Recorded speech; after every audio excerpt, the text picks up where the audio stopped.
Wowzer. You know, I hope that put a smile on your face, gatekeepers, because if you can smile after the week we just had, you are a light worker extraordinaire. So you just go ahead and reach in, reach back there, pat yourself on the back, because it's hard to smile in the storm.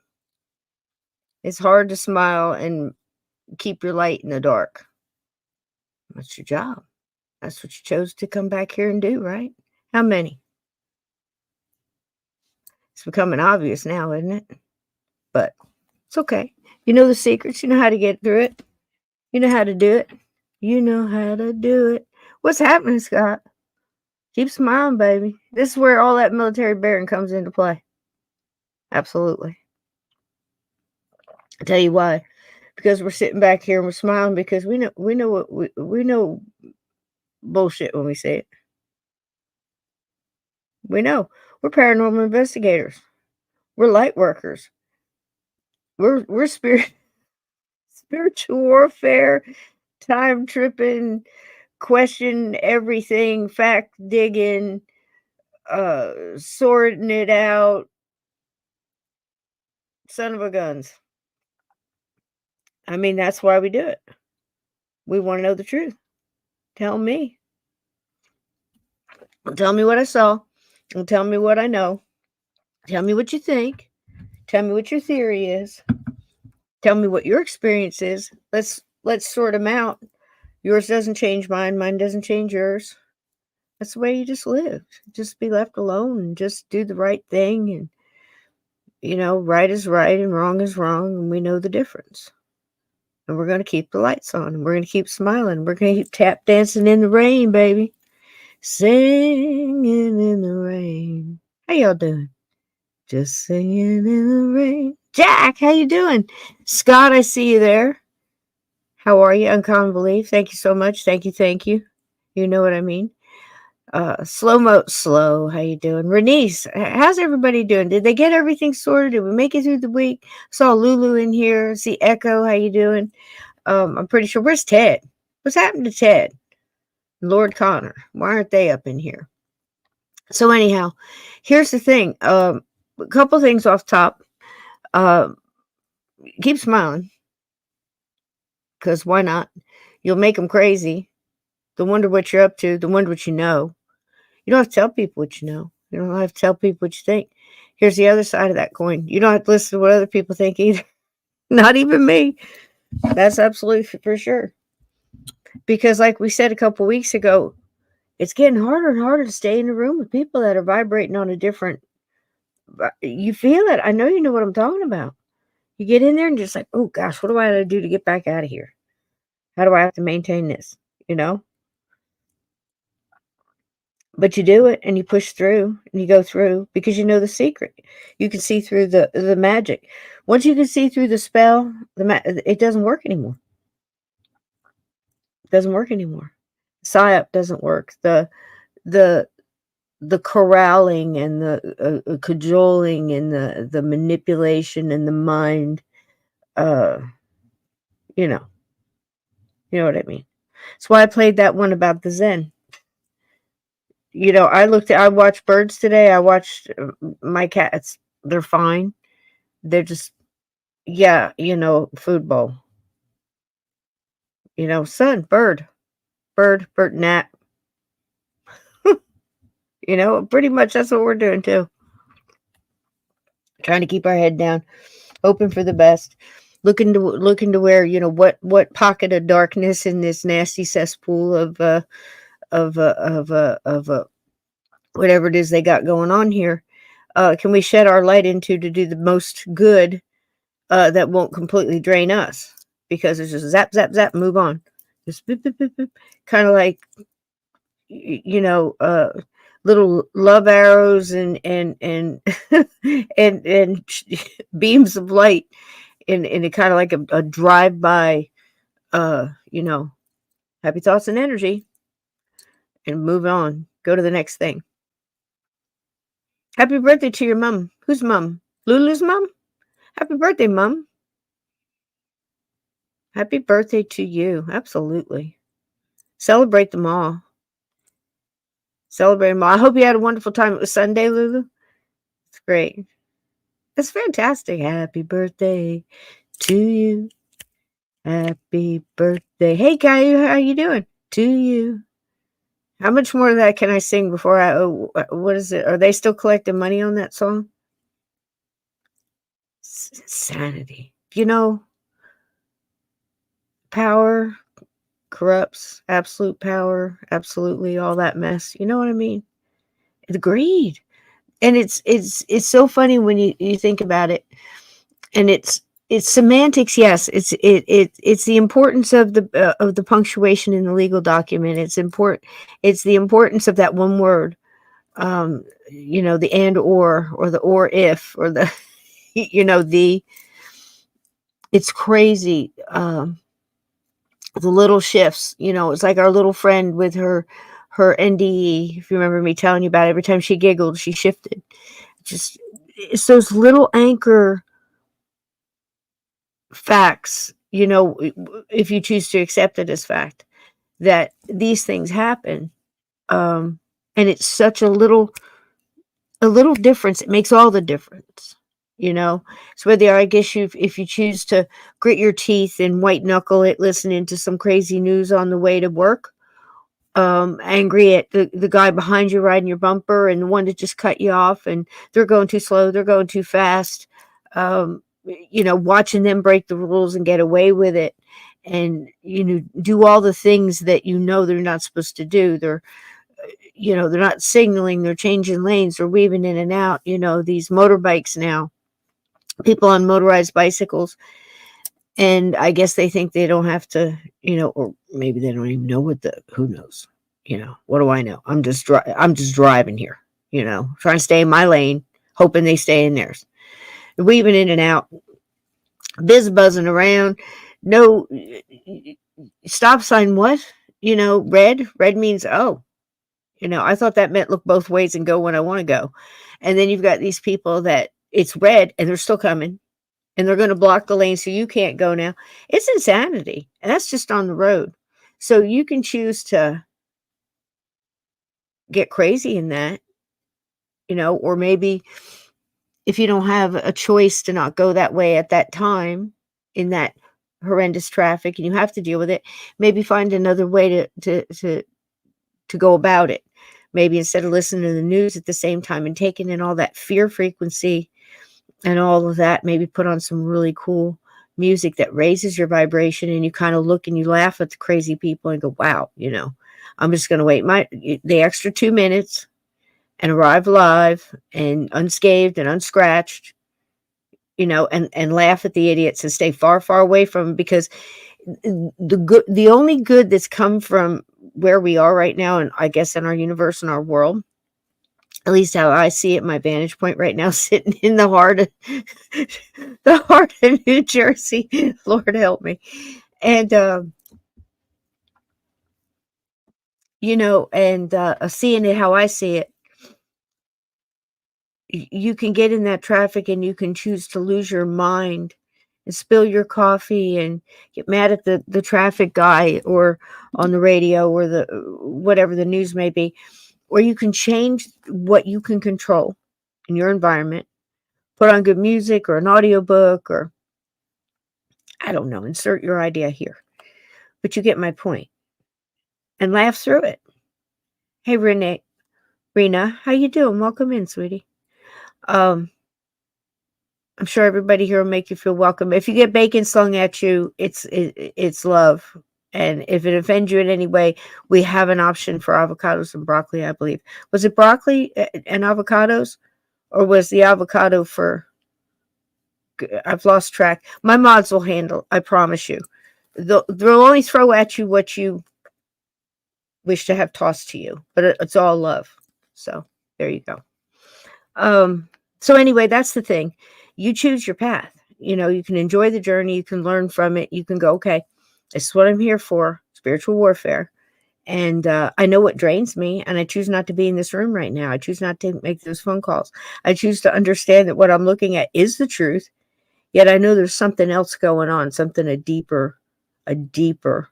So I'm just going to keep handling my square foot of real estate and keep my eye on everything, watch my six, hang out with my tribe, and rejuvenate instead of hanging out with people, or because right now you just can't, with a lower vibe or a vibe that just drains you down. Here's the trick. Here's the ticket. Here's how you know, right, Scott? I mean, everybody will tell you this. If you go in a room with a bunch of people, hey, mods, everybody watch that. Okay. You know what I mean? Eyes on. You go in a room with a bunch of people and you feel worse when you leave and you have a choice not to go in there, don't go in there. Pick the rooms that make you feel better. And Edna, you saw Edna? I hope she's doing well. If you see her, tell her I said hi. So there's that. Look at the cats, look at the birds, ground, do what you need to do, and then dip out. Dip out. Handle it different. I haven't seen Ted either. Emotional vampires, exactly. Yep. I haven't seen Ted. I haven't seen Vixen. I hope they got the notification. Well, they know what time we're on anyway on Sunday. So there's that. And so I thought it'd be fun to look back at a time I was going through, and I'm always checking to see what they'll let me show you and what they'll let put some B-roll up here and be able to talk about it and reference it and learn from it. And I love looking back. We've looked at the 70s and gosh, the 1890's. We've looked back at, whoa, gosh, it scared the heck out of me. The 1923, 100 years ago. What were they doing? What was scaring them? It's always great to go back and look at that. And I love to do that with Steve too, because he loves the nostalgia and the old advertisements, the old commercials and all that kind of stuff, right? Hey, is that you? Is that you, Steve? How you doing, sweetie? I think that's Tales Untold. That's you, right, Steve? I'm trying to keep track. God love you. You've got so many irons in your fire, and every single one of them is just as good as the next. And I try to keep track, but boy, I'll tell you what, you're on fire lately. You are on inner tube fire. I'm scared of you, babe. Couldn't be happier. Couldn't happen to a nicer guy. Yes, how is Nick? How's everybody? So I hope everybody's well. That's my spiel. So here's the thing, you have the key. You have the skeleton key to all the doors. You choose what doors you want to spend time on, which doors you want to open, which doors you want to keep locked, and which doors that there's a lot of lies being told behind it, and you're just going to wait and see how all that stuff sorts itself out. But you had a sneaking suspicion deep down inside there's something bigger going on. So you're just going to chill and handle what you can handle. Don't overstress, and keep your lights on, right? Keep watching the videos. Keep learning from what we're learning from these visits from the ghosts and from gosh knows how many other kind of entities and NDAs and people crossing over and having their experience coming back and giving us information and mediums and psychics and psychic investigators and just so many things that we're all learning from that is so much bigger than we are. Miracles and angels and people that got pulled out of situations that should have never gotten walked away from. People that disappear, then reappear years later. How crazy is that stuff? Gosh, the Mandela effect. I'm still freaked out over the Berenstein Bears. I know what I saw. I remember holding a Berenstein Bear book. Somebody had given several of them around that size. Somebody will go and get a couple of books and wrap them together for, I love those gifts for your kids because books are a great gift. But anyway, I remember opening them and looking at the cover of the book.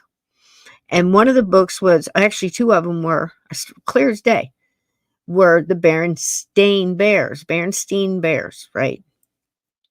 And I remember looking at it, and it was a combination holiday around wintertime. So it was Christmas and Hanukkah together. And I was kind of explaining a little bit to both my sons about, Hanukkah falls around the same time we celebrate, Christmas. and that it wasn't really their that their belief. It wasn't like the biggest holiday, but we kind of went ahead and celebrated it around that time because it was just, I don't know, somebody decided to combine it and call it the holidays, so like happy holidays, and somehow New Year's wound up in there too. And I was explaining all that stuff, so it was a big deal because it was a kind of a one of those conversations where you want to be clear in what you're saying, and you want to be as open-minded and explaining that whole thing to two young kids who are listening, So I recall that. That was a big deal. And the whole reason that they were doing both of them together was the name. It was profound. And something happened and it shifted. And pretty soon, J.C. Penney's went to Penny without an S. And the Ford symbol got messed up. And, Nelson Mandela, was alive. It's the craziest thing. CERN, somebody's over there pushing buttons, or on that one thing, I don't know. Stargates, everybody's opening all that. Who knows what they're doing? I mean, we can sit here and, tinfoil hat it all you want. And I'm telling you what, that son of a gun's turned into a tinfoil crown. And it's got all kind of, like I said, jewels up in there. How big is your tinfoil crown now? What do they say? The difference between a conspiracy theory and fact is 6 months. So here's the thing. You're in spiritual warfare, love. And you're a light worker. More than likely, if you're listening to this, in my Hot Mess Express. So the thing is, all you got to do is keep the light on, right? And you don't have to use all your keys, to open all the doors. Open the ones you want, handle the ones you want. You open the door, you don't have to just slam that bitch. If you don't want to go in there, you don't have to. Only just conserve your energy. Understand that laughter, smiling, understand it. Can I do anything about that? Nope. I'm going to hold out and I'm going to see how that works out. And then I'll worry, because worrying's I'm not going to feed the feeders. I'm not going to be afraid. I'm not going to be scared. I know the magic trick for the psyop to work, for the magic trick to work. They have to keep the curtain closed. They can't let you see behind. Did I ever tell you when I went to see this magician? Famous, you'd know him in a heartbeat. He's one of the top in the last couple of decades, right? So we go, I just don't want to embarrass him here, but, although it's all true. So we go, and I think we're sitting really nice arena, inside arena, really, really nice downtown in Huntsville, Alabama. And I think it was Von Braun Civic Center, I think. Beautiful place. So anyway, we're sitting about halfway between the stage and the back. And there's a magic trick, and the motorcycles are involved, and lots of pretty girls, and I think doves, and glitter, and, all kinds of stuff, right? So, there's smokes, there's it's all kind of stuff popping up on the stage, it's like you're at, a Metallica concert or something. So anyway, I got the weirdest feeling, and I swear it wasn't that I heard anything. It wasn't really, I don't recall hearing. It was more like a feeling, I think, more than hearing something that made me turn around. But anyway, it's a long time ago. There is what it is. So anyhow, I turn around and I look behind me, and this dude is supposed to be on a motorcycle, right? On stage. And they're doing all their flim-flamming and their, poof, smokes and stuff. And I turn around, and full force right there. I'm the last one between myself and the aisle and the next rung of seats, I guess. And I turn around and I look, and there he is in the helmet on another motorcycle, sitting, with this kind of head down, and sees me turn around and look at him, eye to eye contact. And he just winked at me and went like this. And I just kind of smiled and went, you son of a gun. Turned around, I just smiled and I stayed quiet and I just watched the show. But there it was. I knew the end. I knew the trick. I knew what was happening. The sleight of hand, the smoke and mirrors, the look over here and not over there, the look what we can do, and then we'll do it again. And you can't do anything about it. Don't you believe it? Do not believe it, because you are extremely powerful. You have the keys to all the doors in the hallway. It's your journey. You have the light that beats all that darkness.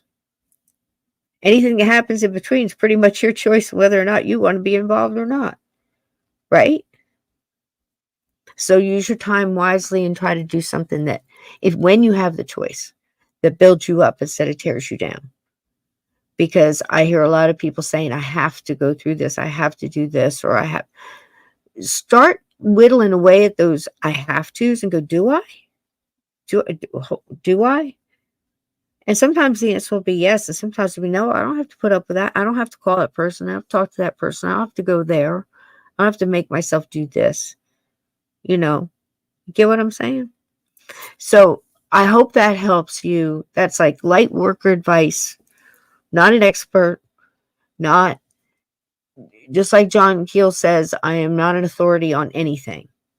I'm just telling you what I keep reminding myself about every 5 seconds lately throughout the day of how to get to the next step. Because there's so much going on. I do not cower well. I love that too. Yeah, me either, baby. Head up. I lean into the torpedoes. It's my nature. But that's how you get through. Because it's the little stuff that'll... And then there's big stuff and big blows. And it makes people worried. And they go, whoa. And you know what? It should. It should make you go, whoa. And then the whole country should go, whoa. That's it. That's the line right there.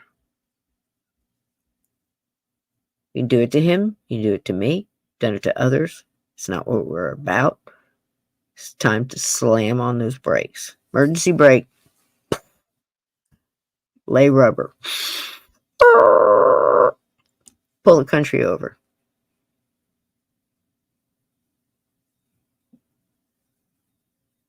And you have to start with you.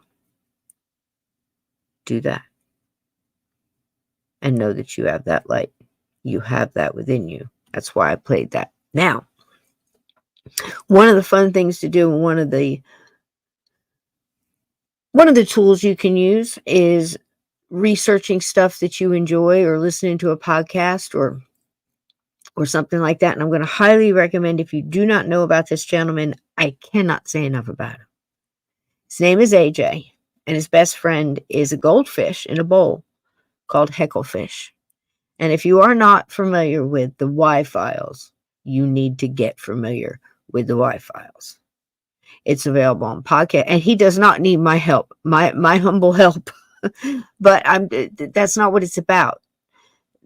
What it's about is, rarely do I feel comfortable enough to endorse somebody. Not that you need my endorsement. Fear the crab cat. Fear it. Fear it, Jack. Fear it, Jack. What is it? When the room smells like sake, and he comes and he cuts he cuts one fin off, and you're cursed for eternity to swim around in circles because he cuts one fin off, and you... Brilliant. When I tell you this is one of the most... I hesitate, and then I said, well, wait a minute. Why am I hesitating? It's got to be the most brilliant podcast I've ever seen. At first you go, the fish is annoying, and then you'll love the fish, because you'll realize that the fish, I believe, and this is just my vantage point, the subconscious of AJ, who is wonderful. And from what I understand, watching some of his live shows, and catching up, I picked out that he was probably very talented voiceover artist, and was probably making a wonderful living at doing that, because he's very good at it. and something I, absolutely enjoy and have nothing but respect for anybody that does that. It's always amazed me when you look behind the scenes and see who does Bart Simpson's voice or who does such and such, or, and then you'll find one that does so many, voices. So anyhow, so AJ is fantastic. Here's the thing: integrity. I like how he thinks. I like the fact that he's just the truth. If we can start on a common ground, it's just like we're just both trying to get at the truth. That's what it's all about. I think. We might not be all there at the same time, same level, whatever. But if that's our common ground, how cool is that? It's like if you go with the JFK assassinate murder. Gotta sound like a bullfrog murder. JFK murder. It's Quincy Frog. For those who know, So anyway, if you could go at stuff like that, it would be so how much cleaner it would be. Just, we're just all trying to get the facts here, trying to get the facts on this haunting. What happened at the Amityville Heart? Look, we started digging around that Amityville. Something went down. There were people pulling priests into that house and that property before the DeFeos ever got there. Something was going down on that property. Can't tell you exactly what. Definitely lies, definitely this, but there was some stuff, that was a basket of yarn that a dozen kittens have been in, It was a mess to unravel that. And best as I could come up with is the fact that there's something going on. So people lying, people taking advantage of it, people stretching the truth, people making stuff up, and there's some very vulnerable people and some very bad energy at times clashed, and some innocent people got hurt. And that's always a very serious situation. But situations like that and stories like that always muck it up for all the other ones. We're always throwing the baby out with the bathwater because, we know that photos can be faked. We throw them all out. We know that orbs can be dust. We throw them all out. And then we dig down deeper into the whole spectrum of orbs and colors and the depth of them and the energy and the characteristics of an orb, and you're throwing all that out, So anyway, AJ is all about the truth. He's got a terrific crew. I don't know how long he's had help. I don't know how he does his formats, his stuff, but here's the thing. He gives you the facts. He digs. He gives it all to you. He does it in a wonderful way where you're not really sure, where we going. He could go through a whole big thing, and at the end he goes, "But is it true?" And at the end you go, "I don't know." And then you look at it, and then if you want to research it more, he's always got the links. It, like I said, it's a great podcast. But I think that AJ uses hecklefish as kind of like almost a subconscious, and says a lot of things that we'd like to say, and that we say here on this podcast. He says it much better. He's much more eloquent than I. And so is the fish, to tell you the truth. But I dig his sarcasm and his crazy teeth and the way they've worked in crazy,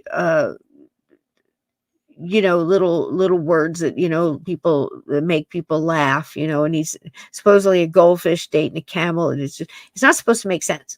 You're supposed to just let go and just absorb the truth. And at the end, you're going to get more of the truth of, does AJ at this time, after all his research and what he's sorted, does he believe, which way is he leaning? And he most always leaves it up to you. Kind of like Nuke's Top 5, Did you see it?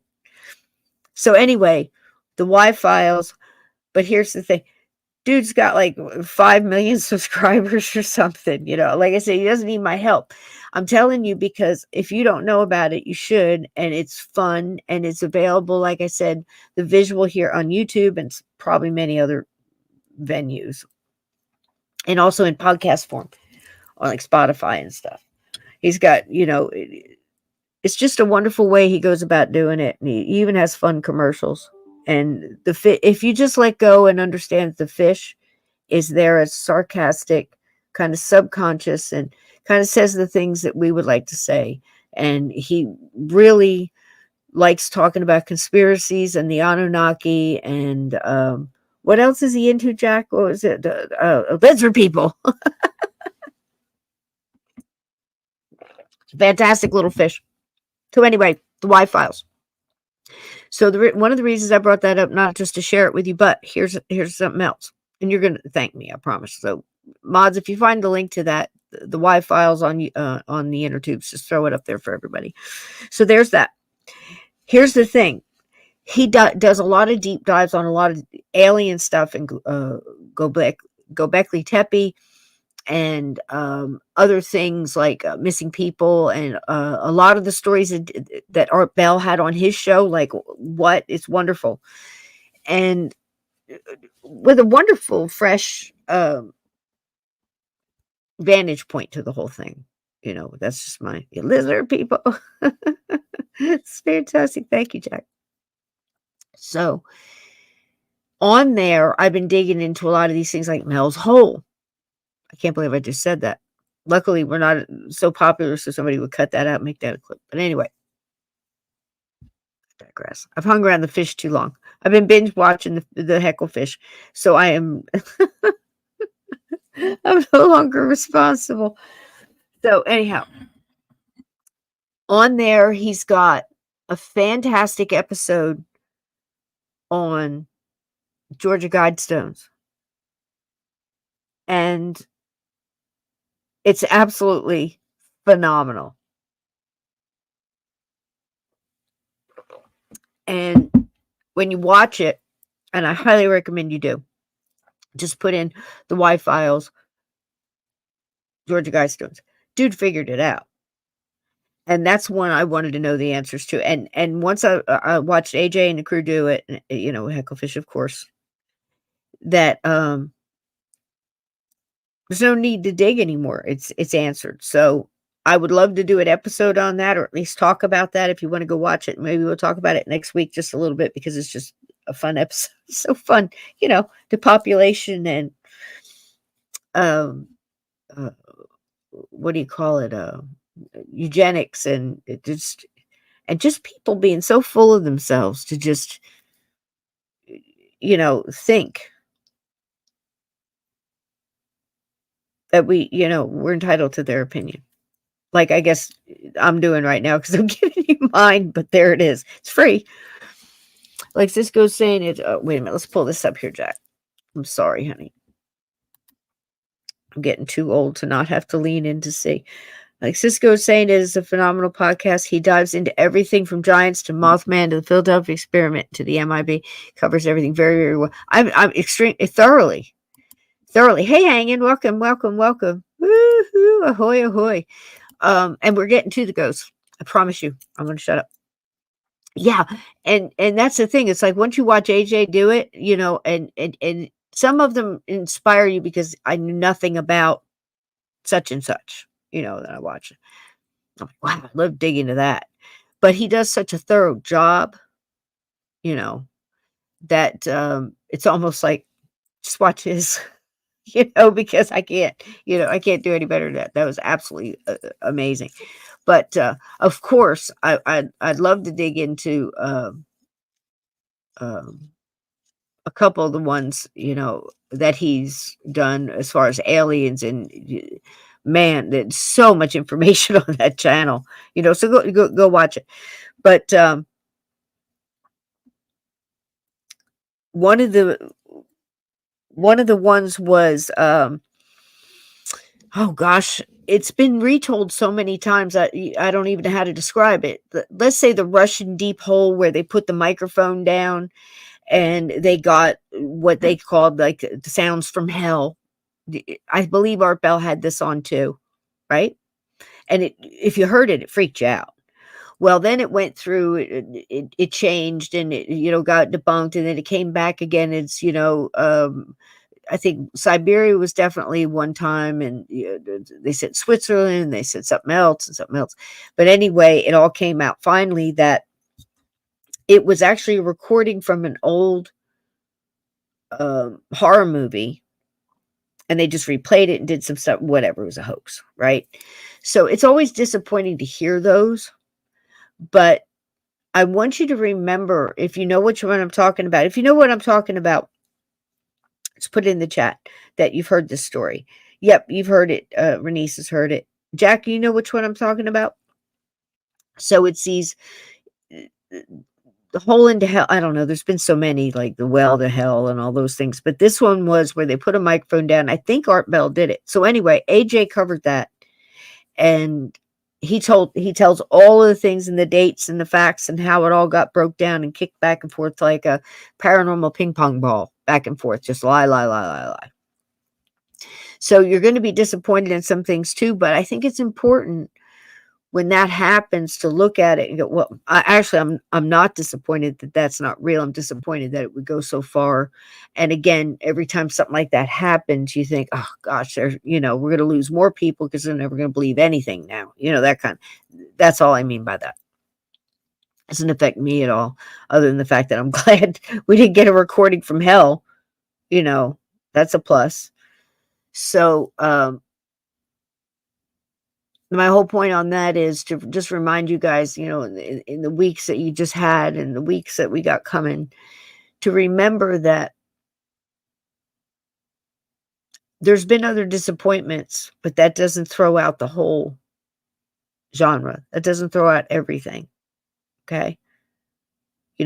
You want something to go one way, you want something to go another. You guys know, as light workers, depending on where you are on your journey and where you're standing to kind of assist others that come by, what would be your wisdom? Well, you don't know until they know to ask, or they show up and you just wind up helping them and neither one of you knows, but you were just there at that time. This is what happens in life. You just pop in and go, wow, the timing on that, the serendipity, right? So you won't know, depending on where you are on your journey, how these things are going to affect you too, right? And when you look back at the week that everybody just had, and some people really heavy week, you have to be willing to kick back and go, you know what? I don't have all the answers. Paranormal, true crime, conspiracy, or life.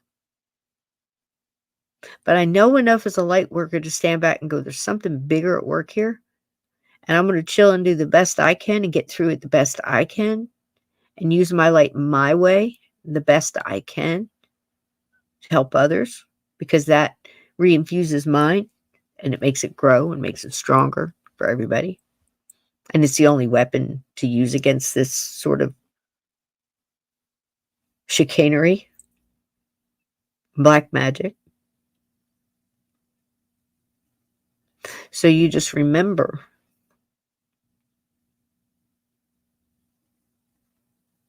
that at one time you believed things would go one way and then they shifted and they didn't. But you learned through life and your journey, sometimes those were the best hard lefts because they wound up being a U-turn. And those that need to get bit in the butt get flanked. And you find out that that was the best turn to get you right at the winner's line. So just remember.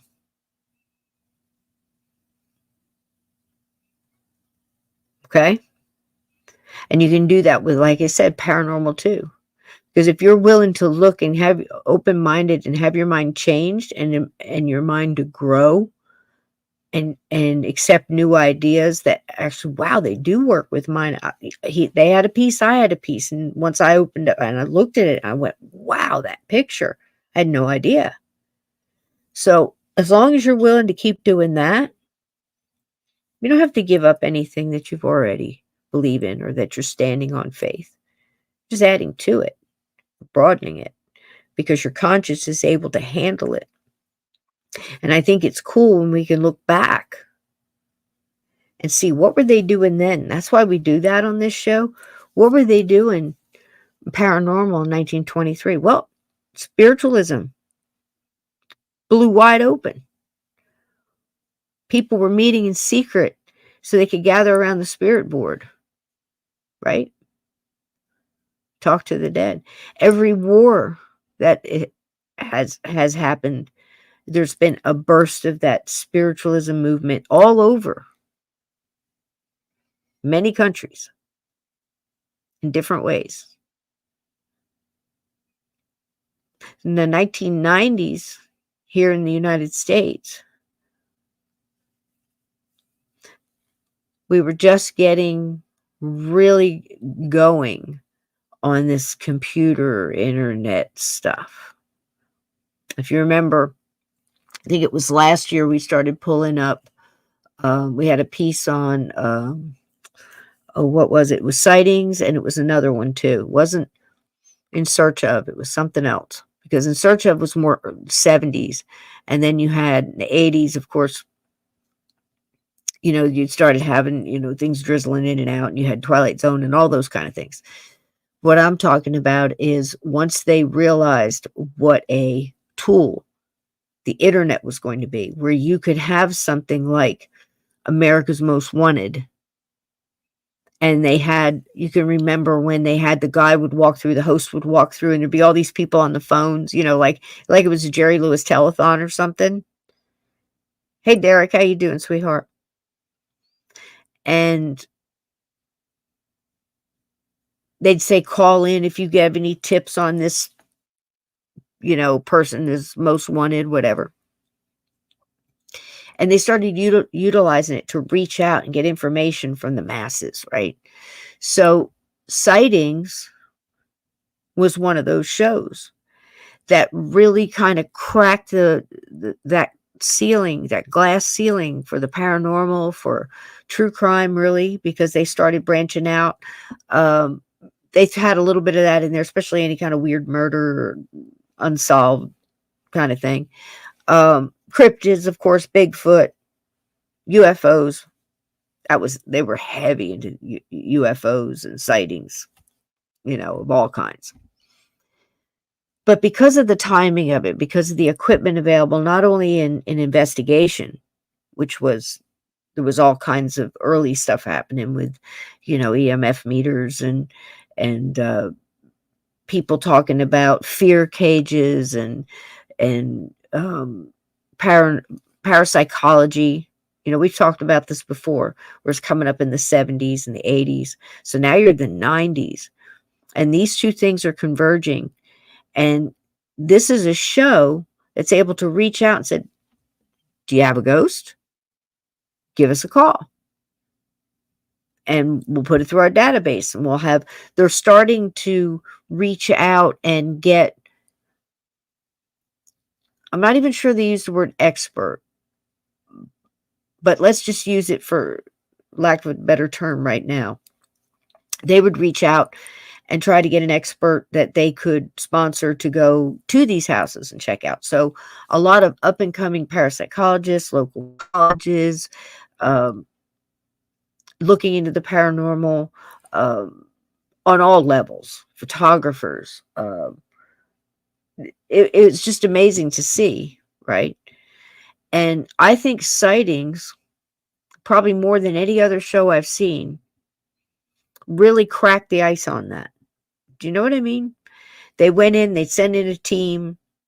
I think last year maybe I was able to show you guys a clip, and it was the Sally house. Do you remember that? Where everybody's sitting around. They stayed at the house. It was kind of like Poltergeist, the movie. They stayed at the house. They watched the guy get scratched in real time. They were able to videotape it, and just, all of that, and analyze it. And, and the young parapsychologist, he's looking at it and goes, it's happening right before my eyes. And he's still trying to analyze it, figure it all out, and be scientific about it. And you tell his mind's completely blown, Another good thing that Sightings did was they followed up on stuff. So they would wait, maybe check back in 6 months, or let you know about it and say, hey, look, they gave up and moved, and they said that, the thing followed them, or whatever it might be. So those were always the scariest. But I thought it was really neat when I started looking into the sightings, was it pretty much, I can share that. I'm pushing buttons. Look out. Where is Ted? I miss Ted being in here. Hope he's all right. Love to everybody and all the gatekeepers that are not here. Here we go. See if I got this right. There we go. I don't know if you guys can see this or not, but this is just from Wikipedia. We know how much we love them, but something as simple as this, you think that they'll get it right. If you look at the span of this show, and of course, this is Sightings.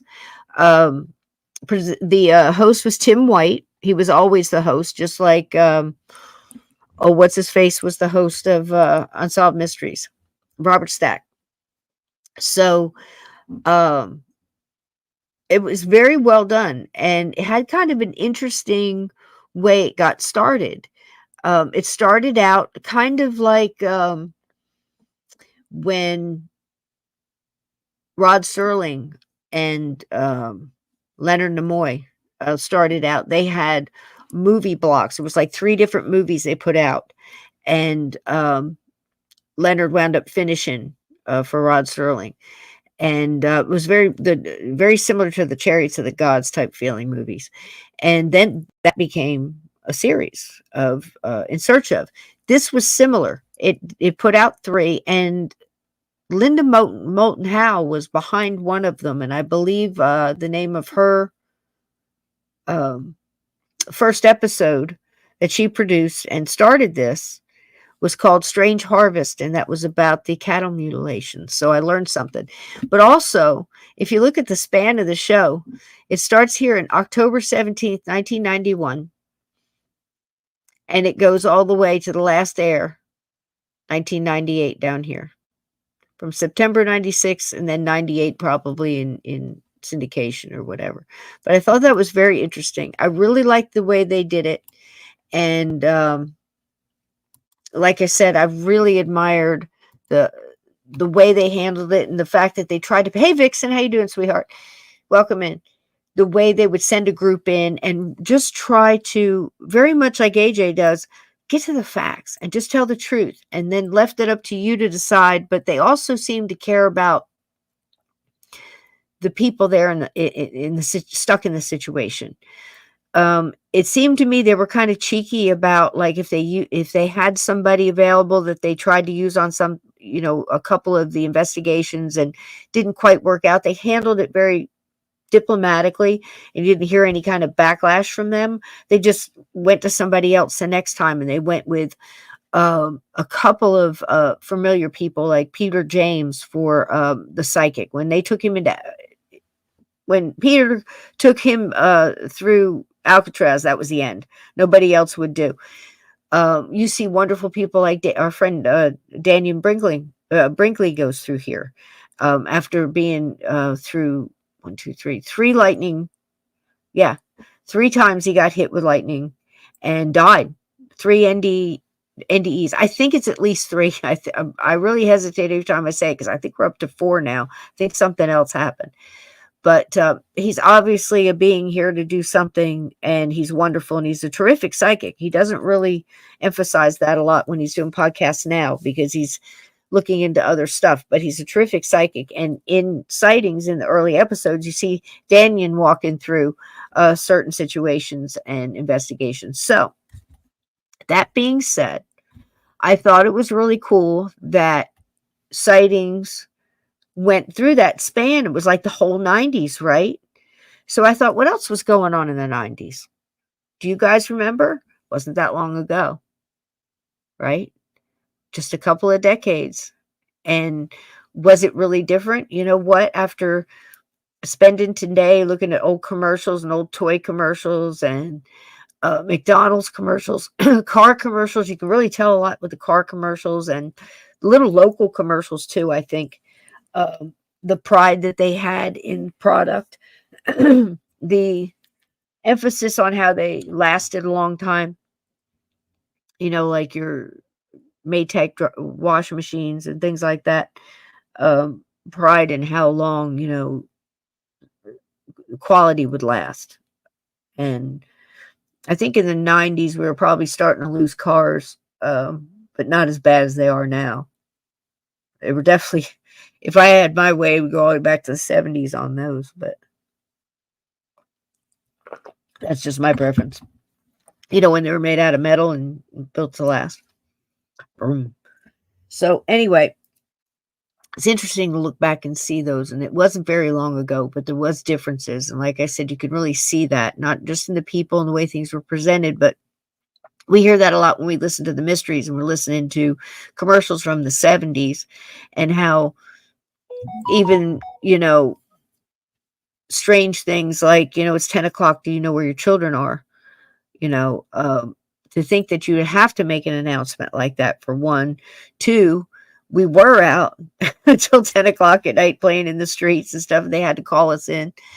But they were also doing those announcements because it seemed like they cared. Hey, Mike, how you doing, sweetheart? Seemed like they cared. And it's always neat to look back. So I did a little thing, if you want to see it, just to remind us a little bit about what the 90s was like. And then I thought we could watch a couple ghost stories from the 90s. What do you think? Sound good? Here we go.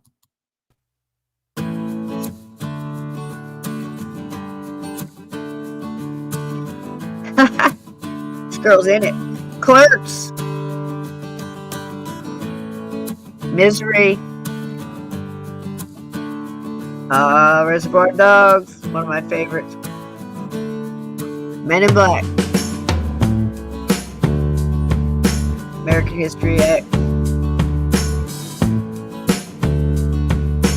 Edward Scissorhands. Tamagotchi.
you go. What do you think about that? Just a little quick trip into the 90s. A lot of good movies. Wow. I mean, we could go on. I could have put, I'm doing all kind of sage here, guys. Don't be afraid to sage against the machine. Like I said, and please go to TeePublic, or mods can drop the link to that, and get in there and get you one of those t-shirts. Get you a bag, carry it to the grocery store, be proud. Say, I'm saging against the machine. I'm a light worker. I know the tools I need. I have them on me. You know, don't bring your dark over here. I will sage you. Just be gone. Just be gone with that. Mods, watch this number. What is a WhatsApp number? Are we getting hit with keep an eye on that. We don't need any kind of stuff going on in our chat. Was it?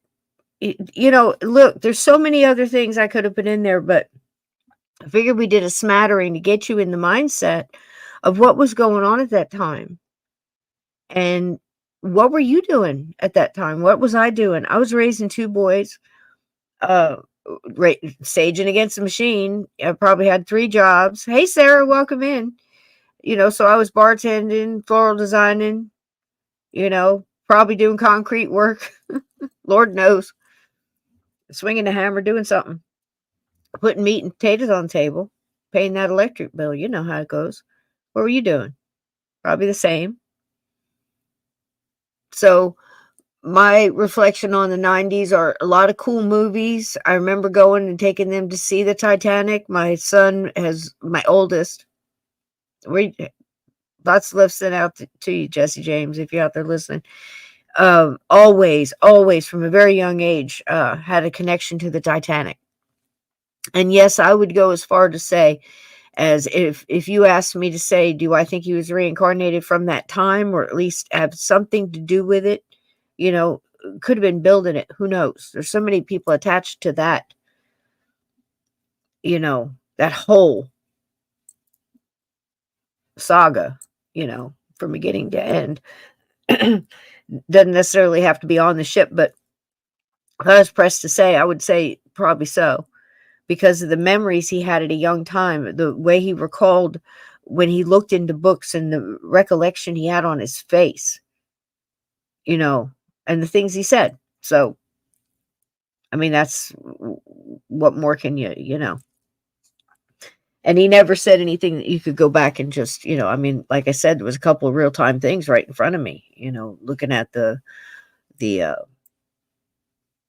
dishware and stuff from the different, you guys know that, of course, first class, second class, third class, steerage, third class had its own cookware that you could say, what the hell is this? All right, guys, I'm going to go ahead and block this. Guys, don't even have to ask. Just block this stuff, okay? I'm trying to watch it, but I'm trying to keep my train of thought too, and I don't want to get too far behind tonight like I usually do. But just go ahead and block that number, mods, okay? All that nonsense. Because I don't need it in here bothering the rest of the chat and the flow of the energy and all that kind of stuff, because we've had enough BS this week. We're all full up on crazy and greed and lies and accusations and innocent people being accused and trying to punish, and the evil walking free. We're up to here with it. So not up in here. Get out. Be gone. Be gone, be gone, be gone. Sorry, guys. I hate to pull this over. Just keep doing it.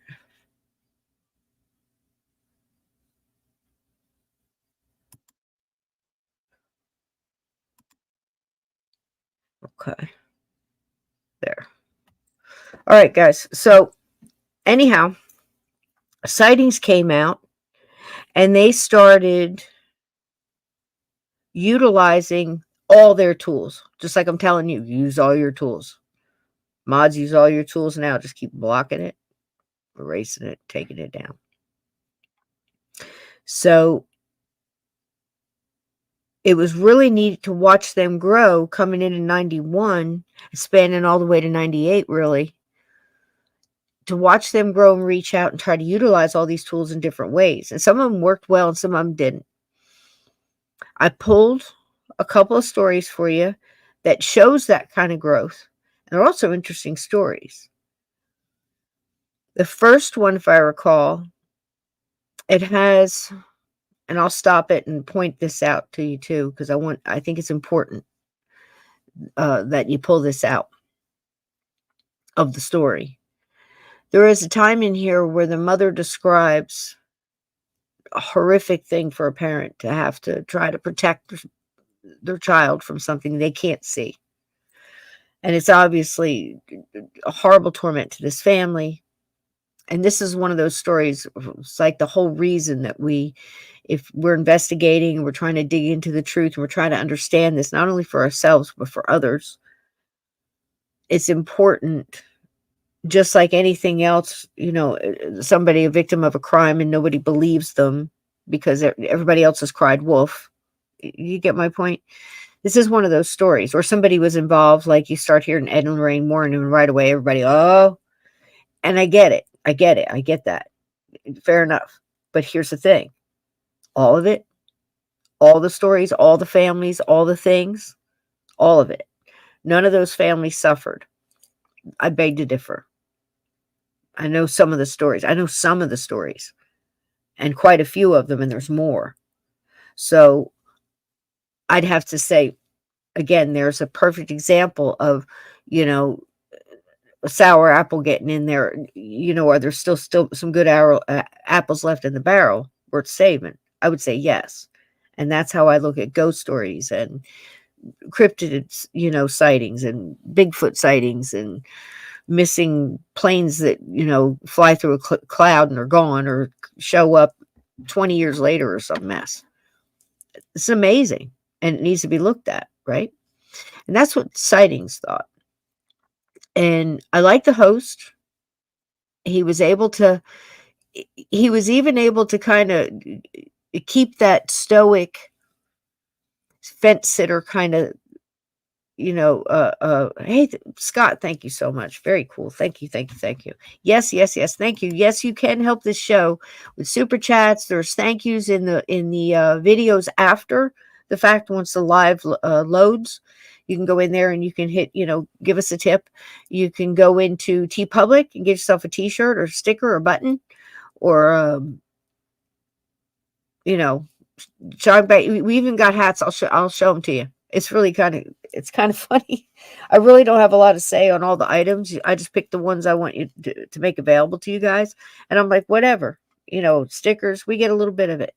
If you want to support the show, we appreciate it so much. And sharing it out, just you enjoying it and commenting and getting something from it. And we get something back, from you, your energy and your thoughts and your knowledge and, fact checking and, filling in the blanks and everything else is wonderful. So thank you so much. Thank you, Scott. Love you too, baby. So here's the thing.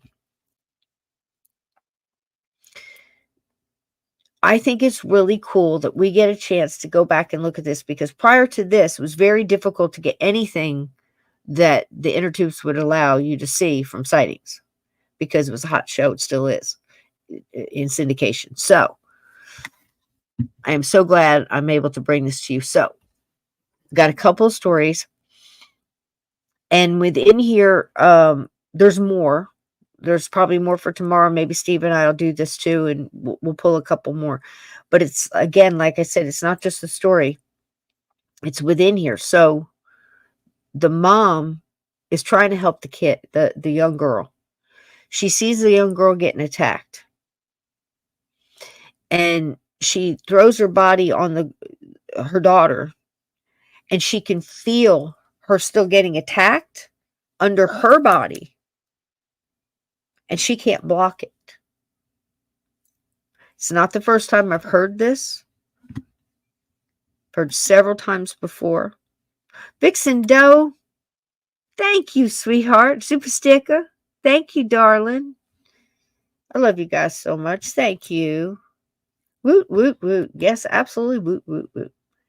You guys are fantastic. I love you guys so much. Bacon for everybody. I'm going to throw down some bacon. Throw bacon up here, guys. Some bacon and some fish lips, as Ted would say. Miss it when Ted's not here. Throws out good energy. Okay, there we go. Bacon for everybody. So, it's not the first time I've heard this phenomena. I don't know if you've heard it before. If you have, whether it was here or somewhere else, please feel free to comment on it. I love you too, sweet baby.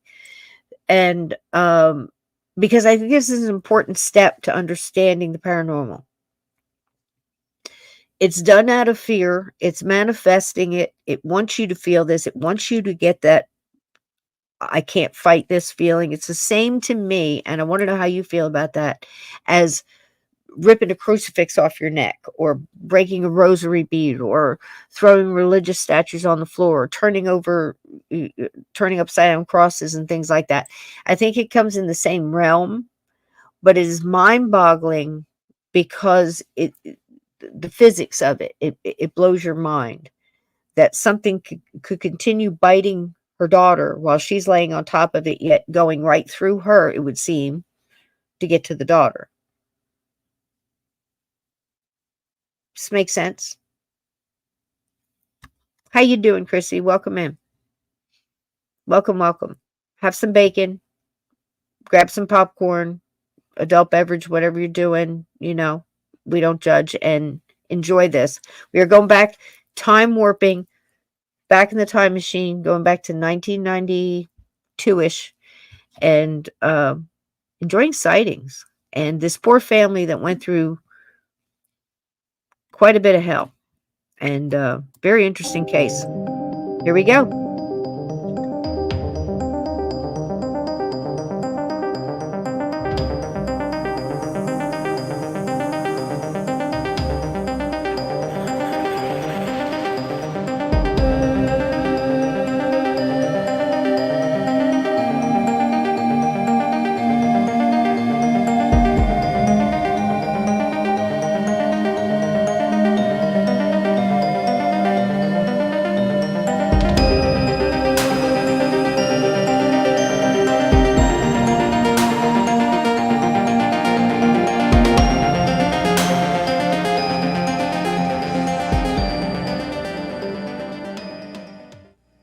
Welcome to Sightings. I'm Tim White. For one family in the Midwest, owning their own business was a dream come true. But now that business has become a constant source of terror. The family, who wishes to remain anonymous, believes that they're plagued by a malicious poltergeist who's out to destroy their dream and them. It's an unlikely setting for this real-life horror story.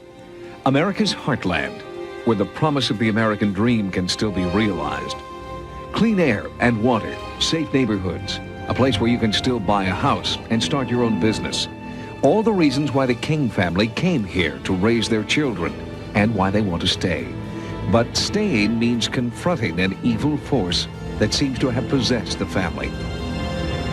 One night I went to bed in the early a.m. and I woke up, and my daughter, who was not quite a year old, still in diapers. She wasn't even walking. She could stand. I woke up the next morning and I felt pressure on my jaw real hard. And when I woke up and I looked up, my baby is standing straddling my neck and she's got a butcher knife shoved down my throat. Her eyes were open and she just kind of looked at me and she started screaming like I'd woke her up, but her eyes were open. The bizarre, violent episodes began in 1987. Anybody with that hair after the Kings can't lie. purchased this home I and like her motel. hair. The safe haven they'd sought here turned into Just a wear it, waking girl. nightmare. Wear it. We could hear pounding in the walls, screaming. We heard chanting. We heard singing. Objects started flying across the room. I'd wake up with bruises where it looked like somebody just beat me really bad, and bite marks. I was looking toward the hallway, and it stepped out of the wall and stood there, what seemed to me like an eternity, and I just couldn't believe it. I was like... When the Kings first came here and saw the home and the attached motel, it was love at first sight. But in retrospect, the Kings believed there were warning signs. The $60,000 asking price was reduced to $24,000 when the family made a serious offer. There were 64,000 or whisperings about a 24,000. gruesome murder-suicide in the house. The former caretakers confirmed these suspicions. There was a lady that lived here at one 64,000. time that was supposed to have committed suicide. And the way I understand it, she was supposed to have been really mean to her father-in-law, who was an old man. I never got any rest. Somebody was on my bed jumping continuously. My bed would move. They told me the house was haunted to start out with, but I just didn't stay around because, you know, hey, something bothered you, get away from it. After the There Kings you go. moved in, encounters with the unknown force intensified. A God. mysterious stain appeared above the fireplace. The spot was sandblasted, but the stain came back. Fresh paint and new wallpaper immediately peeled off the walls, and spontaneous fires kept erupting near the attic. We thought somehow somebody was getting into the house, had keys or something, and for whatever reason was setting fires, trying to burn us out or something. And we set the children down and talked to them. We said, lock everything up. If you see any strange people or cars, come tell us. Well, I took my daughter to the bathroom, and she looked up at me, these real serious eyes, and said, Mommy, she said, Daddy didn't start the first fire, and she said, the ghosts are setting the house on fire. And Thank you so much, Caillou. Thank you, thank you, thank you. How sweet of you. You guys are just wonderful. I'm telling you what, you just spoil me. Thank you so much. I'm glad you like it. I'm glad you like, taking a break and going back to the 90s. I got to tell you, it kind of broke my heart looking at all that Teenage Mutant Ninja Turtles and Micro Machines and Furbies and Tickle Me Elmos and all that. I can remember having to buy that for my oldest son. He was like 2, I think, at the time. So, it's going back in time and seeing how much things have changed. Look, even just looking at her hair, I had this hair. Mine was much longer and a lot bigger, but you rock it. And the times, how they shift and change. But you can also see in their faces and their eyes, she's trying to tell the story, and she's nervous, and she's probably exaggerating a little, like, of course the knife wasn't down her throat. She's making mistakes like that in her verbiage because she's nervous. She's got cameras in her face, and she's probably been through complete hell to get to this point.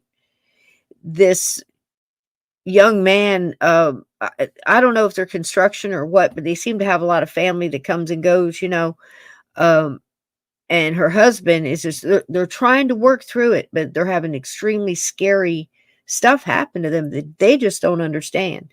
And I think that's one of the things that people that are going through this finally had an outlet to, unbelievably now able to call in, tell their story to a staff that would actually have parapsychologists there, along with other people that consider themselves knowledgeable in different fields of this, and sort out what cases they would go and help, and then they'd go.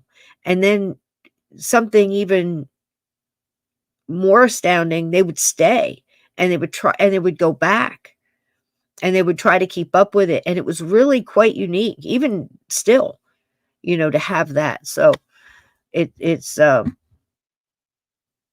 really a trip, depending on how you look at it. she meant it. Thank you, guys. You look at her So eyes and much. say, she meant what she was saying. The haunting has taken its toll on 6-year-old Ashley. It's hard for her to talk about her experiences, even with her own father. Maybe I can get you to talk a little bit about what went on in the house or something. Well, let me ask you.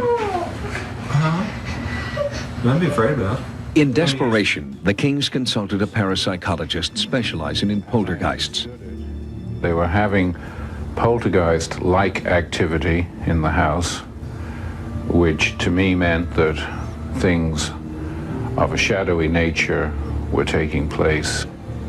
I also felt that the children were in danger, or could be in danger. I recommended strongly that they not be brought back into the house until the place was cleared.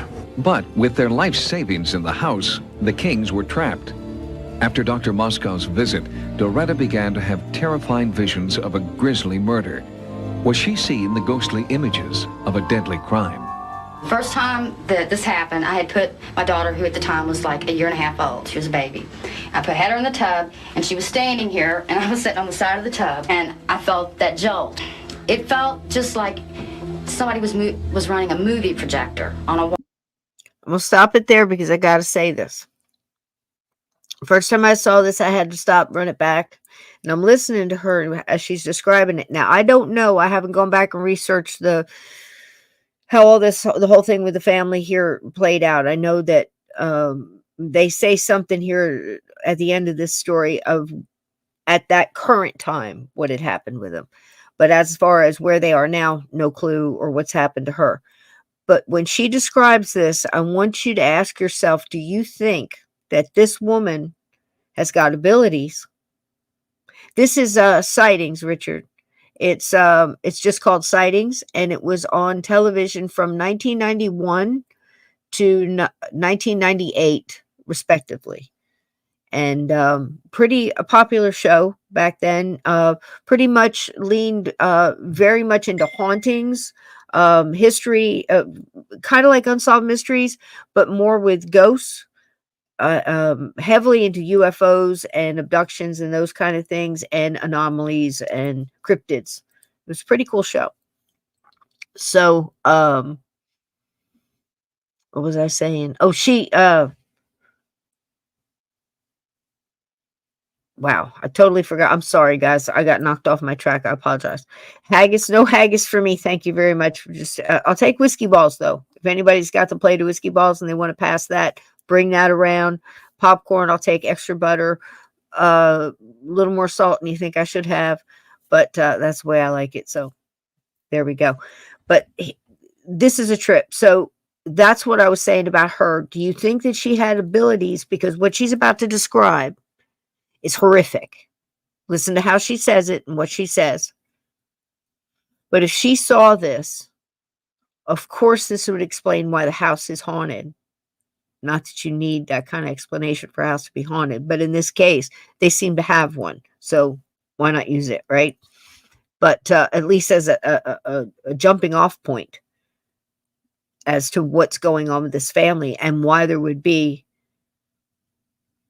displaced earthbound spirits that may not even realize they're dead because they may have gone through what she's about to see. Here we go. I'll shut up. It's just a very great learning point here for, it was for me. And I'm interested to see what you think.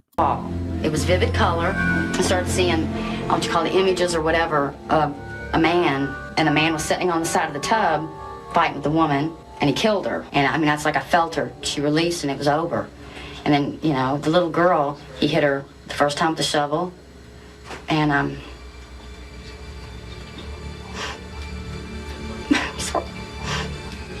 because I felt the emotion. She knew he was hurting her, and she screamed, "Mommy!" And Mommy was already sliding down, and he hit the little girl, and the first time she hit the wall. So he hit her again, and then her little head. Just blood just started, kind of splattered on all through her little hair. And then he drug him over there. It got to the point and bad enough where me and Stephen would even stay awake at night and just make sure we didn't feel anything or see anything happening to Doretta, because she seemed to be at one point getting the most attention, I guess, if you want to put it that way.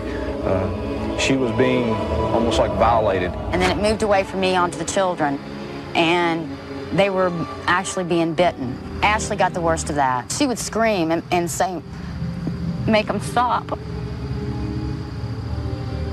And one time I jumped on top of her, and I was really mad, and I told him to bite me. And I could feel her skin underneath me. I could feel it like it was depressing, and I raised my arm up, and there was bites all over. And they were like biting through me, and they weren't biting me, but they were biting her. And that was horrible because I couldn't stop them from hurting them. Desperate to rid their lives of this terror, they turned to world-renowned parapsychologist Dr. William Roll for answers.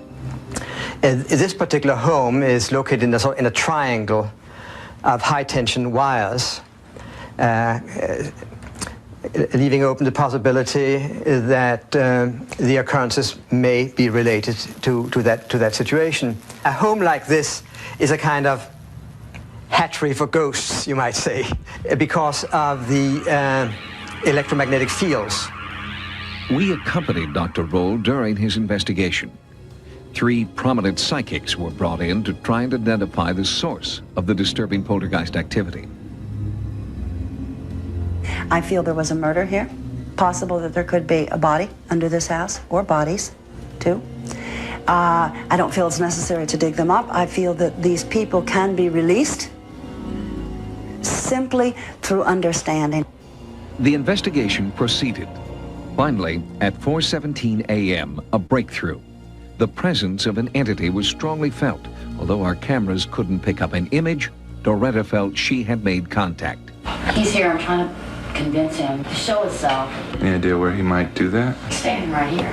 You gotta work with him. I mean, this is the first time he's ever even attempted to be nice. It's building. It's right there. Where? Can you touch where it pattern of is? the wood. Even one of our skeptical crew members felt the presence. I feel it, and I see right there. Yes, right here. We're just giving some, we're negotiating here. My hair is standing on end. Come on, man. So strange. It's dissipated after all the activity of the evening. Okay. Calmed down. There it was.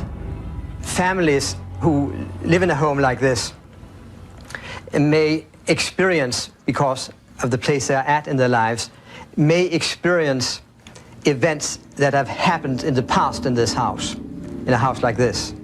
There seems to be something that we call place memories. It's not only brains and minds that hold memories, but places also hold memories. We raise the children that, Let's stop it there real quick and say, I don't disagree with him. Who am I to, but here's my thoughts. I do agree with him. But when they do these things, it's like they take this chunk of information that's true, and it kind of leaves the viewer to broad brush it across everything that's happened. Of course, what he's saying doesn't cover everything that's happening, because it's not just a replay. They're having physical contact. Okay. They're having a manifestation, a strong one, an aggressive one, a violent one that's harming people. And that's not a residual, which is basically what I think he's explaining. And Jack, again, very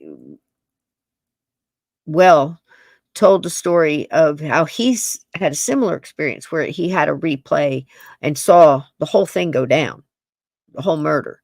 I've told several stories here of that, where people have seen, it was a lady that kept seeing this one ghost of a female coming down the hall with like a laundry basket, and this other male ghost coming basically through the front door and attacking her and grabbing her by the neck, and both of them disappearing into the wall. And she would see that in different stages. Sometimes it would just be the woman, and hear screaming, and sometimes it would be something else, all of that along, those lines. And then several times saw it played out from beginning to end. She found out also, interesting caveat to that story is the woman was dead, but the man was still alive. So either she's seeing a residual replay of this man's energy, who's still alive and in prison, left some of that energy behind, and it's replaying, and her mind is picking it up like a needle on a record player, just the right time. Or, and there's probably so many other ors, but here's one. Or it's the ghost of the female who died replaying it and manifesting it for you to see. Or we could do that all night, right? You could step back in time. You're in a time warp and you step back in that hallway in that moment in time, and that energy drew your energy there. So many questions. So many questions. The only infinite is, I believe, that something's going on, but it's not all put tidy in a little bag, little box, little whatever, pick your container, Tupperware, as some people call it, Tupperware. There's a funny comedy skit where the guy's, "You throwing bees at me?" "Yeah, Tupperware." "No, it's Tupperware." "Well, I've been calling it Tupperware all my life because they're tubs." Fair enough. It's Tupperware. Anyway, yeah, you got to see the skit. So that's the thing. What he's saying does not cover all of it, covers some of it, and it's entirely possible. But it's great exercise, I think, to do, especially in your mind, trying to train it to just, kind of bob and weave in the paranormal investigation department. They're not mutually exclusive from each other, because what he's saying is true does not mean that they can also be experiencing a real haunting from either an entity that was never human, or one that was there and attached to somebody in that house or that property, or the other ghosts, so many different could be's here. So just keep that in mind, because when people, their minds tend to hear what the guy in the corner with the names underneath say and just go, "Oh, okay, so it's a residual." No, it's not. And we know that. We know it now. We knew it in 1992, and we know it now in 2000. Can't believe it, Look at where we are, 2023, 24 come. Oh, geez. 25. On its way. Monsters weren't real, and there wasn't ghosts and boogeymen. And we raised them to be. But there really are secure in that. boogeymen. And when this happened, and when it all came about, suddenly our belief system and what we taught our children was turned upside down and shook. And they looked at us, and it was that look of, we trusted you. Despite the work of the parapsychologists, She's the telling the Kings were truth. finally forced out by the entity. I believe. They wanted a safer home for their children, but finances have made it impossible for them to abandon the home they own. They've had to move back, and no one can predict what awaits them now.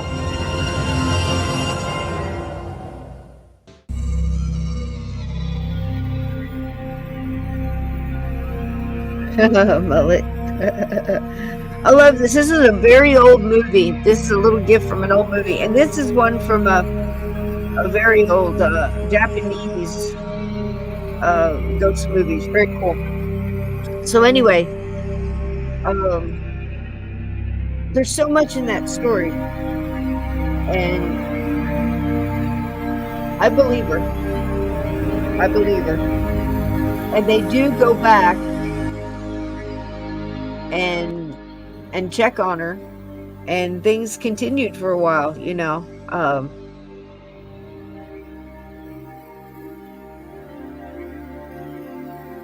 it's a serious thing when your parents and your kids are being attacked and you don't know who to turn to. Kind of think about that when other people are asking you, say, "Hey, look, I've got an active situation in my house and there's kids involved." And you have to understand why sometimes people get very adamant about what their next moves are, because there's kids involved. And that's how serious it can get, and worse. Very interesting case, I think. Isn't that creepy? In kind of a beautiful way. But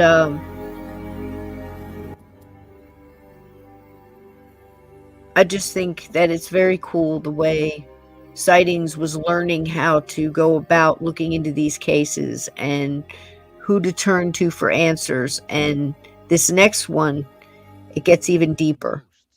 Many parapsychologists believe that their collections of electrical energy And conventional scientists agree electromagnetism is all around us. But paranormal researchers take it one extraordinary step further. They believe electromagnetism has a personality, that it can be the outward manifestation of a tortured soul in limbo.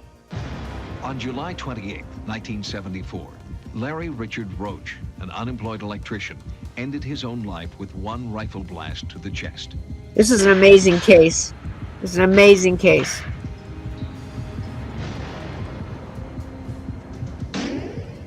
Before his suicide, Larry Roach had been severely injured on the job.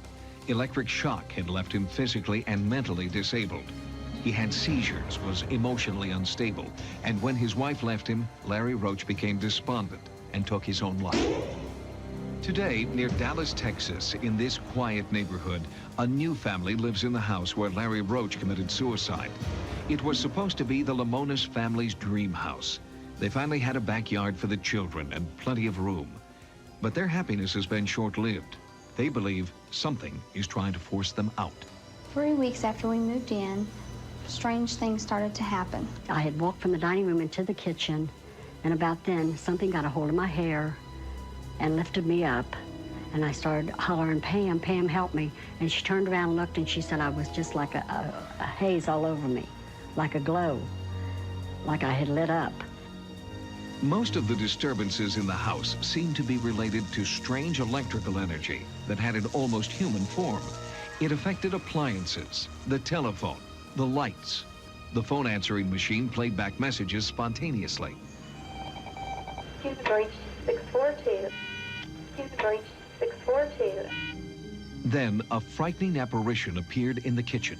All at once, I just felt like something was in the kitchen. I just felt like something was staring at me. And I turned around and I looked and I seen laying on the floor like a whole figure of a man's body. I was terrified. So I got up, and when I did, it just vanished away like it went up into the air in smoke, up into the kitchen light. Up into the kitchen light. Folks, this is like, if anybody's ever said, "Hey, Cat, welcome in, baby." If anybody's ever seen the movie Shocker, this is what it's like. And I wonder when I hear these things, I wondered when, before I ever saw Shocker, which was, again, I think that was a 90's movie.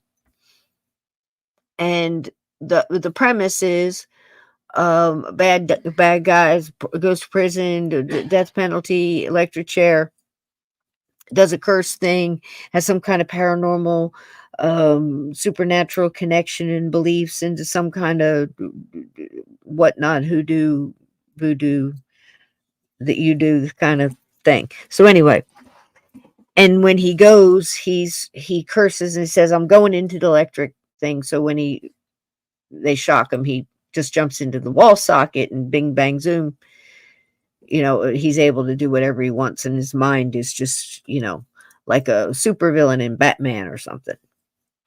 So when I heard this story, this is what I remember. And it sounds silly to say it that way, and it callous at parts. I'm sure. I'm sorry for that. But it's just the way we try to separate it away from that emotion so we can sort it, figure it out, like what's going on. It's the only way you can do it. It's the way I do it. So you look at that and you think, okay, electronics. We've talked about, don't watch exorcisms live on TV. What are you doing? You don't, be careful having a paranormal show and letting people call in and, zapping, through the, out across the world, or whoever's listening, because they're focused in on that. I mean, if you can send out good, you can send in bad. So you have to block that. You have to be doing that in your daily life as well, because even when people don't mean to, they're, like we said earlier, they don't know that they're energy vampires, right? They're just taking it from you. They're complaining, they're bitching, they're what little gray cloud, whatever it is, their anger. Same with ghosts, right? Same, just like us. They're people. They're people, just shifted energy.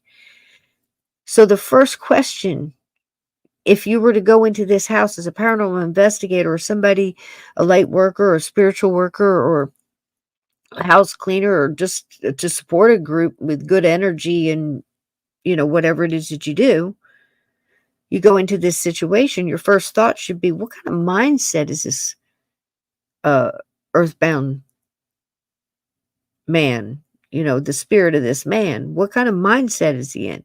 Look at how he left the earth. Look at the mindset before he left and what happened to him before. So obviously he has made this connection with his spirit that he is now energy, and he's going to manifest that as electricity. He's going up into the lamp.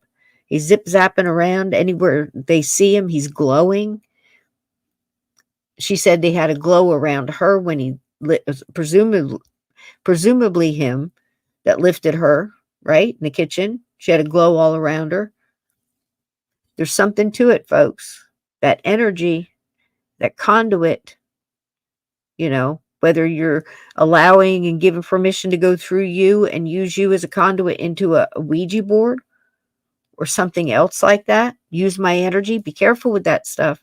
Be careful accepting energy. Like I said earlier, walking into that room, do you have to go in there? Think about it. What can you cut out? Make it easier on you. Lighten the load. All right. So think about that with the electricity and the mindset of where this ghost must be. What is he aware of? Is he just acting out in anger? Is that what other ghosts are doing? It's a good learning thing. And the terror only worsened. It started getting worse and worse in the house. It got to where I was scared to stay here. Late at night, eerie footsteps would echo throughout the house. The apparition paced outside the bedroom doors. Then the activity in the house took a sinister turn. Did the apparition want the family dead? I came home one afternoon and the gas stove had been turned on and Joe was asleep on the sofa. I came in, smelled the gas at the front door, left the front door open because you could not even walk in, and it really scared me. After this incident, Pam started to ask neighbors about the history of the house. I told Pam something has happened in this kitchen. And she said, well, Mother, I think you're right. So she went to investigating with her neighbors, and they did explain to her that a man had committed suicide in the kitchen. The Lamonises wondered if it was Larry Roach's angry, restless spirit that was tormenting their lives. Desperate to find out, Pam contacted psychics Dwana Paul and Carol Williams. When Pam called me, she was very disturbed. Her voice was shaking. She said, I have someone in my house, and it's a ghost. I did feel cold spots in a few of the rooms, and as we were just sitting there in the living area, I started feeling the tingling sensation that I feel when a spirit is there. Just before the 18th anniversary of the suicide, the psychics hold a seance they hope will drive Larry Roach's spirit from the house. Carol, Dwana, and other psychics joined together with the Lamonis family. We've come here tonight to bring in the spirit of Larry from this house. And we're going to attempt to send Larry to the light. Understand that you committed suicide, you killed yourself. I pulled that trigger. A rush of energy fills the room. Pam feels something touching her. He wants to touch my ear. I don't know. Larry, we know you're here. There's no reason for you to be in this house any longer. It's time for you to move into the other dimensions of light. You can no longer stay here. Move toward the light. It was a good seance. I could feel it. I could feel it when the chairs were shaking and everything. I knew it was here. But it did not leave, and I don't think it's going to ever leave this house because it kept saying over and over in my mind, this is my home, this is my home. To see if a spirit could be inhabiting the home, a sightings camera operator stays at the house, alone. Okay, Okay, there's an awful lot of static electricity in the air right now. Seems to be coming from that tool shed. We found out later the tool shed was the last place Larry Roach was seen alive. The dog's barking at something. There's nothing there. Stop it. 3:30. I just felt something in the air around this area here. 3:33 a.m., folks. July Flashlight's going out. 24th, I don't understand because I just put batteries. 92.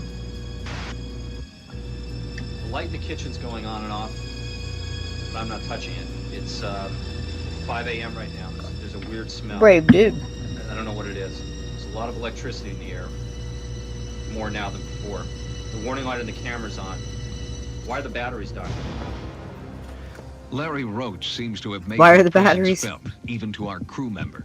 And the Lamonises still fear the unearthly phenomena in their home. In the coming weeks, we'll return to Dallas for an update. Welcome.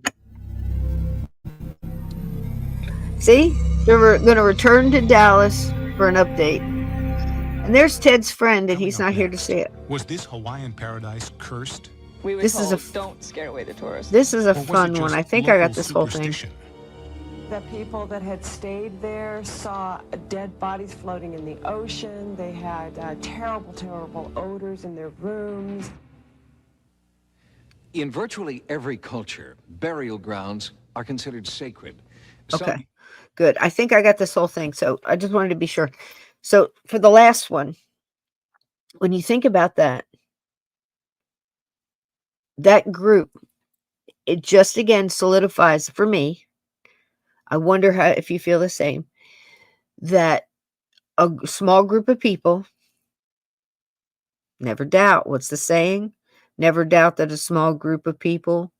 So wait, let me get it right. All right, come on, Chad. I'm going to need you. Never doubt that a small group of devoted and dedicated individuals can change the world. Do you know why? Do you know why, Chad? Because it's the only thing it ever has.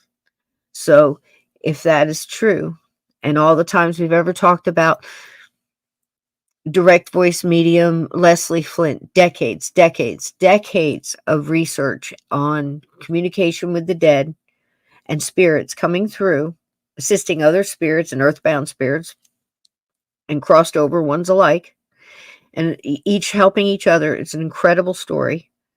And the people, the living in the room, making all the difference, selfishly giving their intent to just help other human beings.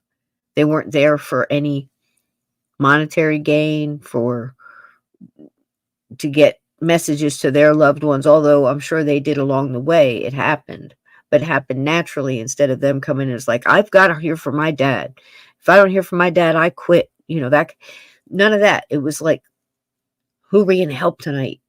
So that intent, that whole vibration changes. And that's what they did for this guy. So damaged, so confused, so muddled. They said that he was electrified and this affected him. He was mentally disabled and physically disabled. No telling. His wife left him. No telling what kind of frame of mind this poor guy was in, and he unlifed himself. And now he's a ghost, living in the walls in the electricity, supposedly. So they went in there with that kind of mindset, made all the difference. Okay, this was a short one. It's a fun one, and we'll end with that. And it's just another approach that sightings had. Pretty good little story. Are said to carry a curse for those who dare violate them. Perhaps it was such a curse that struck the 90's Hotel, a hotel built on sacred ground in Hawaii. The native peoples of Hawaii respect the awesome power and beauty of nature because they believe that the same forces that created their island paradise can also destroy them. They believe the forces of nature are ruled by the gods. Break their laws, and the gods will retaliate. Hawaiians believe ground that is sacred to the gods must be respected. For that reason, according to local beliefs, the 90's Hotel should never have been built.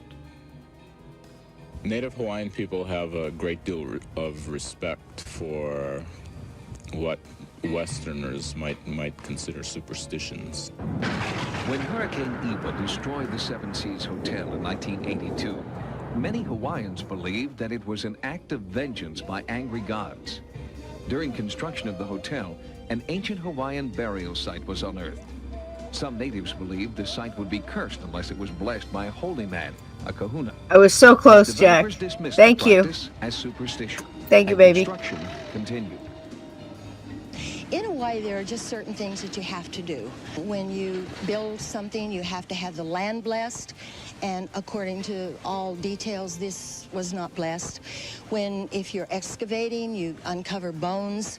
They have to be disposed of properly, and apparently they were not disposed of properly here, so they were asking for trouble. Once the hotel opened, the gods seemed to make their presence known.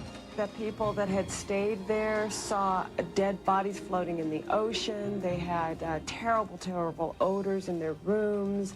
They had birds attack them in the dining room. A lot of the local people that had originally started to work there experienced many, many eerie things, and a lot of them quit working. Me, I worked one night. I was night shift, okay? Then I was cutting my vegetables. Then I don't know from where that thing came, rainbow color, spinning like that against the icebox. So I started confronting. I took that knife and I started cutting the shadow. I said, don't you ever bother me because I don't bother you. Julie Coe was 14 when she and her mother moved into the hotel in 1977. They stayed for 6 months in room 13. My mom would work late at night, and so I'd be home by myself doing my homework and what all. And they'd just play games with me all night long. The only way I got rid of them, an old local woman told me, she said they hate swearing. She said they absolutely hate swearing.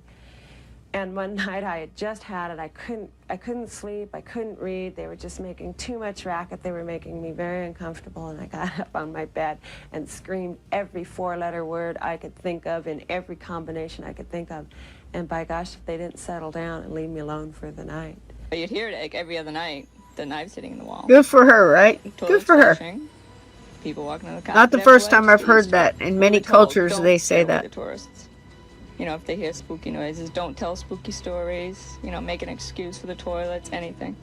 Seven Seas was a nice hotel. Not fabulous, but a nice view. So people came, but they didn't expect the spooks at night. The hotel was plagued by disturbing events. Then, finally, Hurricane Iwa roared in and destroyed the Seven Seas Hotel. Was it simply the force of nature at work? Or was it a deliberate retaliation by spiritual forces who were angered by the desecration of an ancient burial site? Locals believe Hurricane Iwa was the revenge of the gods. On the very same site where the Seven Seas Hotel was destroyed, a new condominium complex has been built. But before construction started this time, the land was blessed by a kahuna. Since the blessing, there have been no further incidents.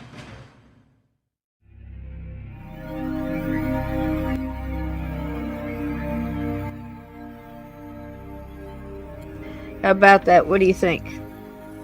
Do you think that curses like Chief Cornstalk in Point Pleasant, West Virginia? On the paranormal, 18.5 million Americans report having seen a ghost.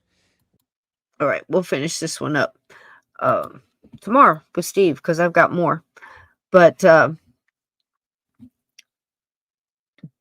Chief Cornstalk was supposedly put a curse.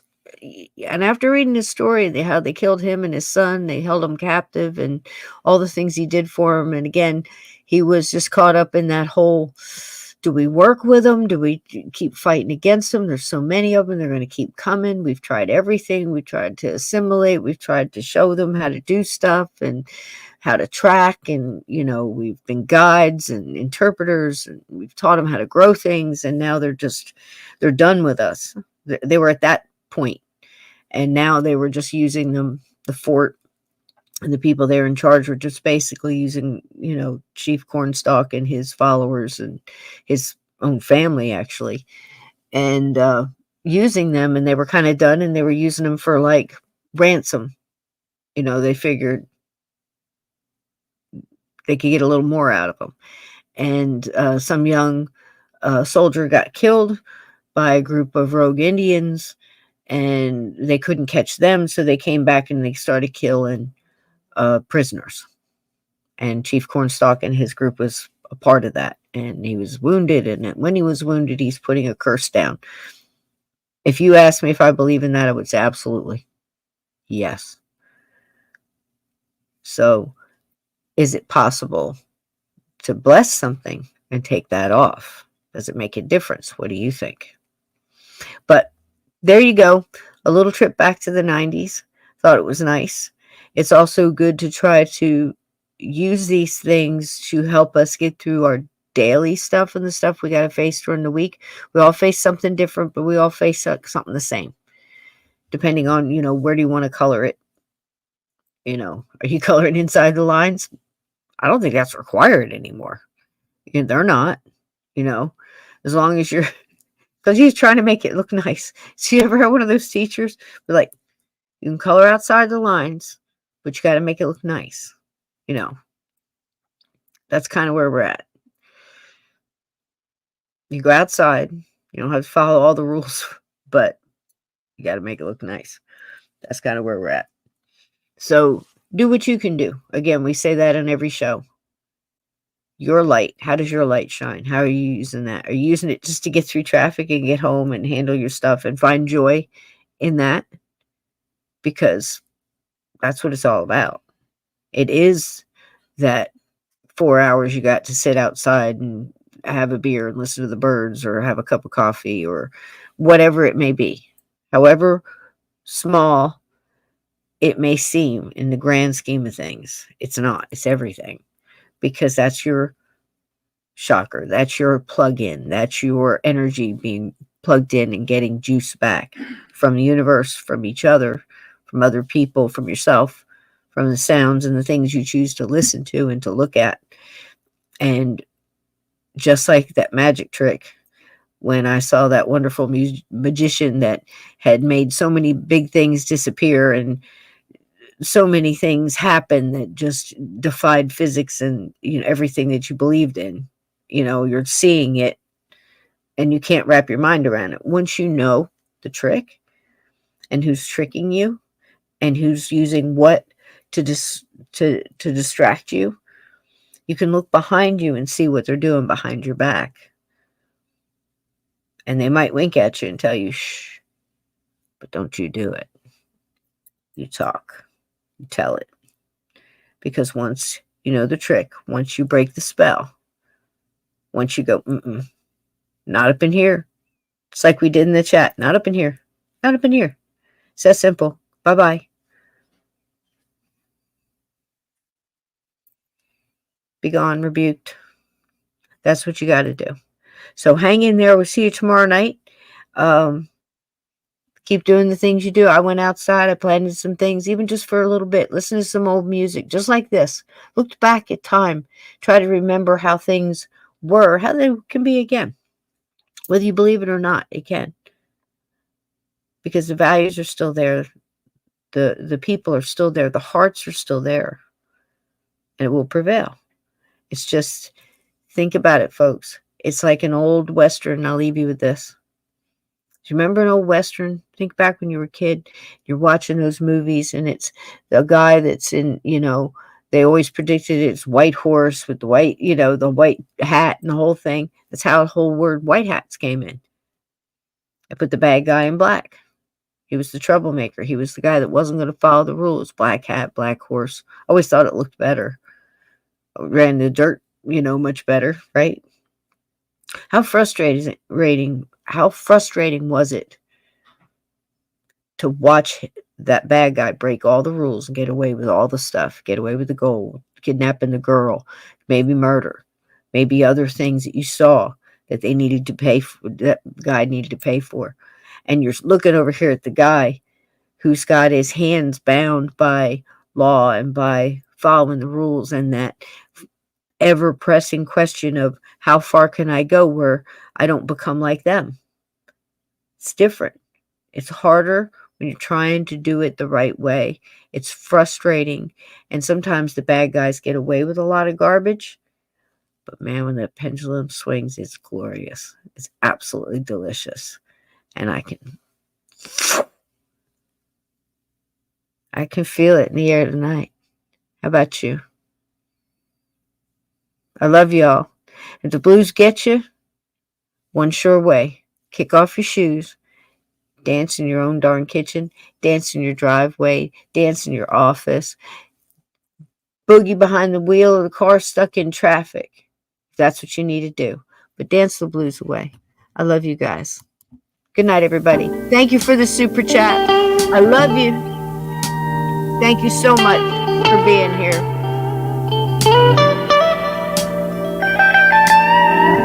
Don't you let them get you down.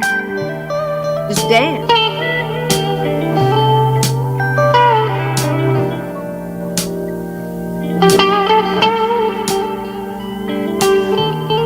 Go get them, baby. Love you too, sugar.